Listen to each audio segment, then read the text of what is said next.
So here we are in the middle of Illinois, northern Illinois to be exact, and it's hotter than fucking hell. But here we are. Here is the officially unofficial geek. Welcome. This is the weekly comic roundup. I am your host as always, Carrie Quinn, that's me, and the flames on my shirt are no lie. It's okay, so I am, full disclosure, totally in the room that has the air conditioner. But yeah, it's really fucking bad. So, okay, this is the weekly comic roundup.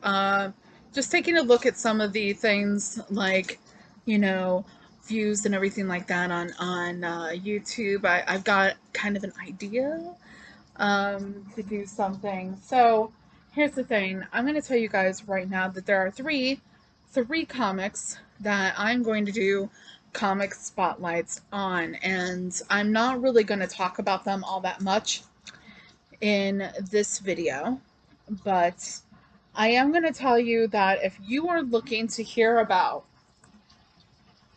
the next three issues that I'm going to mention, you're gonna want to watch my, well, after you've read them, of course, my Spoilertastic Comic Roundup, Weekly Comic Roundup, Comic Spotlight videos.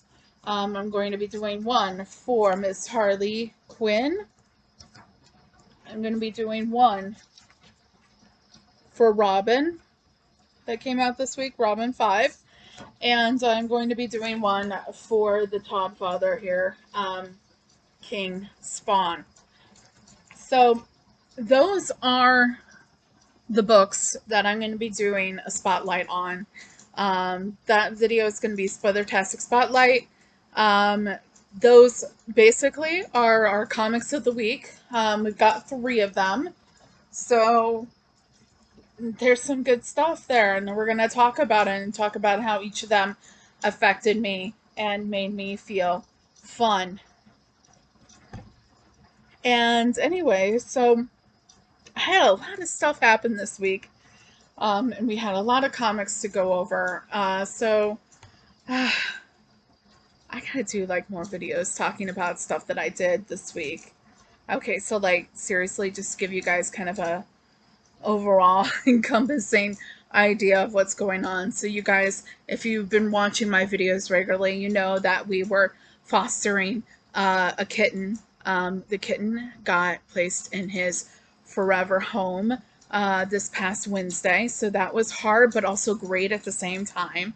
And I also on Wednesday started participating in the Comic Writing 101 class hosted by Scott Snyder on his Substack. So it'd be really cool to maybe take some time, and talk about that soon and what I'm getting from it. So, it's really good. Great first session. I loved it. I'm going to be watching it again soon. And I took notes because I am nerdy like that, guys. Yeah. Something I'm really interested in. I'm really interested. I also am a writer. I have self-published a volume of poetry on Amazon. It's called Tin Woman, Elsewhere from Henry, if you like poetry. Available now. But I have this story that I've been writing a little bit here and there in novel form. And I have been sitting there thinking, I've been reading all these comics. I'm getting into it again. I'm really like gun-ho, balls to the wall on this. And I thought about sometimes, like, what would this story be like as a comic book? And would it benefit the story in my head from the comic book treatment? So that's why I'm taking this class, and it's really exciting for me. So anyways, there's other stuff going on, but it's like, you guys are here to hear about comics, so let's do this. Like I said again, This is the weekly comic roundup. I will talk to you about comics in brief, all the comics that I read this week, with the exception of 3 of them: Robin, Harley Quinn, and King Spawn. They are getting their own separate Spoilertastic reviews later on. Probably today. Maybe tomorrow morning. But definitely, like, in the next 48 hours, guys. So here we go. All right. So the first one we're going to talk about is Wonder Woman 778. Okay, so the stakes have obviously gone up, and the running in between worlds is quicker now. And just, okay, so now as Janice is trying to make her way to an Earth. Now, specifically, Janice is interested in Wonder Woman, Diana, Wonder Woman's Earth. And she has one of Diana's friends as a prisoner. Like, literally, guys, we visit 4 or 5 worlds here, and one of them involves Batmite, okay?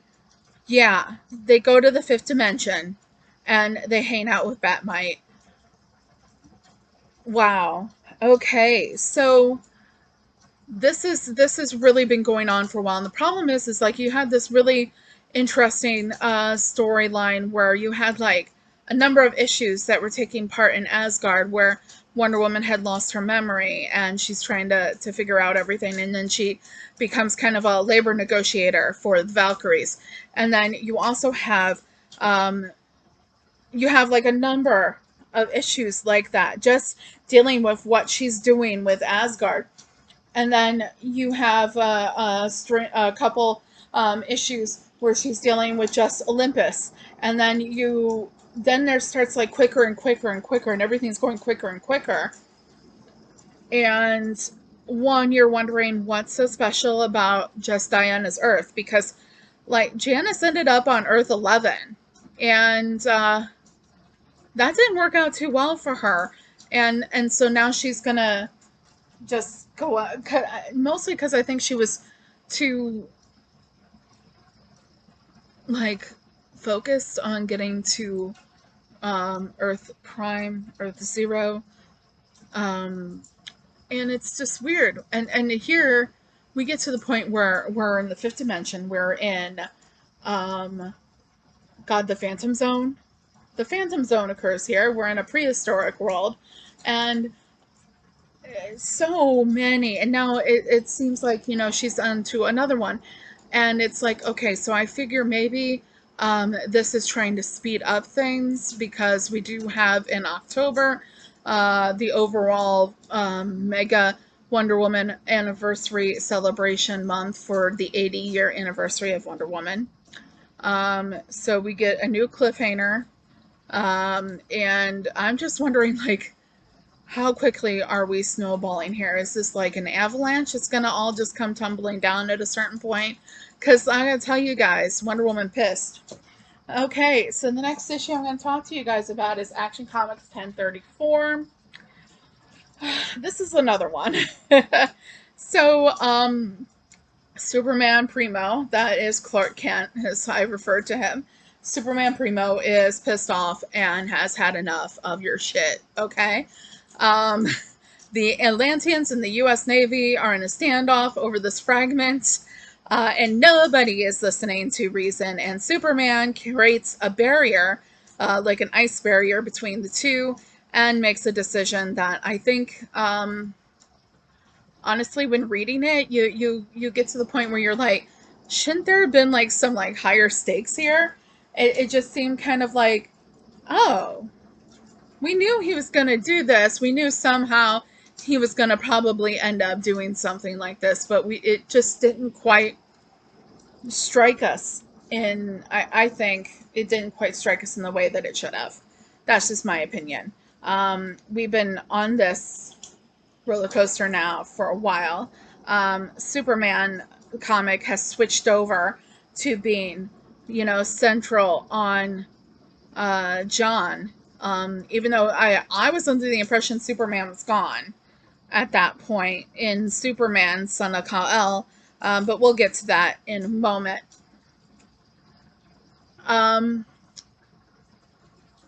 It's just like this title, this arc is War World Rising. Well, the god damn it, he hasn't even gone to War World yet. Holy shit, guys, come on, like move this along a bit, please. Please, it's starting to get kind of boring. Or raise some stakes. Make this. I mean, it does kind of end in a cliffhanger, but whatever. It's starting to bore me, quite frankly. And that's a bummer because I do enjoy reading the Superman centric comics here. Okay, so next one we're going to talk about is Batman Detective Comics 1042. This is basically the end of that arc, because next month we are jumping right into Fear State. So basically you've got Worth and Penguin pushing the limits on what they shouldn't be playing with, involving Hugh Vile and his Parasite. Like, Parasite go wild in this issue. Okay, so in the conclusion of this Worth, of the Mr. Worth story / Sarah Worth's death, we find out how that works for everyone involved, them playing with Hugh Vile. Thanks to the Huntress, thanks be to the Huntress, she, you know, swoops in and does her Huntress thing.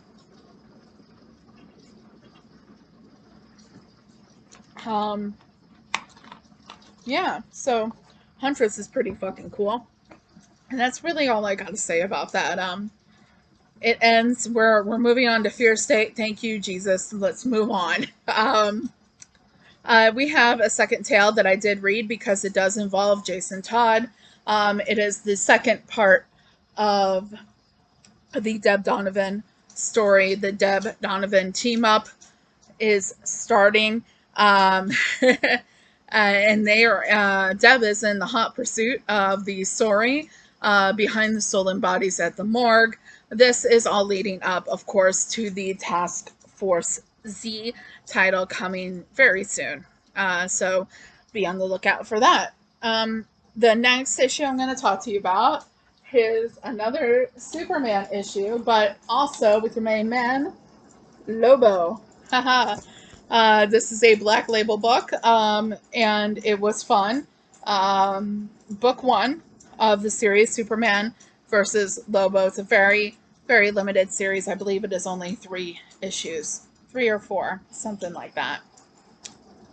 So this Black Label series is getting off to a hilarious start with a book that pairs the caricature of Superman's Boy Scout nature, but yet doesn't really need to play up to Lobo at all, because the character, just wherever Lobo happens to land, it's Lobo. So there's not a lot really to say about the characterization of Lobo, because it seems like anybody that I've been reading it of lately, they've got the characterization down. Lobo is Lobo. Lobo's your main man, and yeah. So, let's see here. Looking at my notes here. It's funny because they're kind of really playing off of the extremes of their differences, and it allows for one of the biggest faux pas anyone has probably done in a long time. And that's going to lead us into issue 2. That's going to be great. The next issue we're going to talk about, and I was kind of mentioning it before, is Superman, Son of Kal-El 2. So Tom Taylor continues to just kill it in the reins, when he was given the reins of writing the Superman comic. Jon-El discovers in the world of today, it's a lot harder to keep a secret identity. A lot harder to have a secret identity compared to when his father had one. His father does show up in this issue, and I was under, like I said, under the impression that in the timeline of this story that Superman was already gone, but they again tease it that it's coming, and he's going to be on his lonesome with that whole situation. He kind of just tries to help him see the big picture in what he's doing and how he can make the impact that he wants to. He doesn't necessarily have to make the impact exactly how his father did. And if he wants to go bigger, then go bigger. And jon-el is like, okay, you know what? If I want to go big, I'm going to go big. There you go. There you have it. So the last issue I'm going to talk to you about on this video is, let's see here, I'm trying to find my notes on Batman Reptilian number 3. Almost ended up as one of my issues of the week. I got King Spawn, and I gotta tell you, King Spawn knocked this out of my Spotlight issues. It was difficult. It was difficult because as someone that started out panning Batman Reptilian in that first issue, it's really actually come up in the world for me. In a matter of 3 issues, it went from my least favorite book of the week to being a contender for my pick of the week. What we have here is seems to be DNA-wise to be a pregnant crocodile, or pregnant croc, going after the Rogues Gallery, and this book just keeps on getting better and better. Okay, so the art is fitting more for me. It's not too dark. It is just, I think, I think my eyes are adjusting to relating the art better to the story, and I think that that's working out for me. It's just fucking fitting, and I know I've said that it was too dark in the past, but I think I was wrong. I was wrong. I can admit it when I'm wrong. The sarcasm is definitely strong in Garth Ennis's Batman. That's another thing that I really love. I love sarcastic Batman. Awesome. So, yeah, like I said, this was definitely a contender for one of my picks of the week. But unfortunately, just that King Spawn just got in there for me. And well, we'll see. We'll see. This is, I believe this is a 6-issue series, and this was number 3. So it's up there for me, though. But there you have it. That is the first part of my weekly comic reviews. This, like I said, is excluding, excuse me, so I get a close-up of my face there. This is excluding, of course, Robin number 5, Harley Quinn number 6, and King Spawn number 1. All came out this week. I will be doing separate Spotlight, Spoilertastic videos on those 3. So there will be a video for King Spawn. There'll be a video for Harley Quinn. There'll be a video for Robin. Yahoo! So guys, okay, so that's it for the weekly comic roundup. Please tune in for my comic spotlights of King Spawn 1, Harley Quinn 6, and Robin 5. Thank you guys. I'll be seeing you at the next video. Have a great day. Get vaccinated, stay healthy, and keep reading comics. Bye. Gotta turn it off. Bye.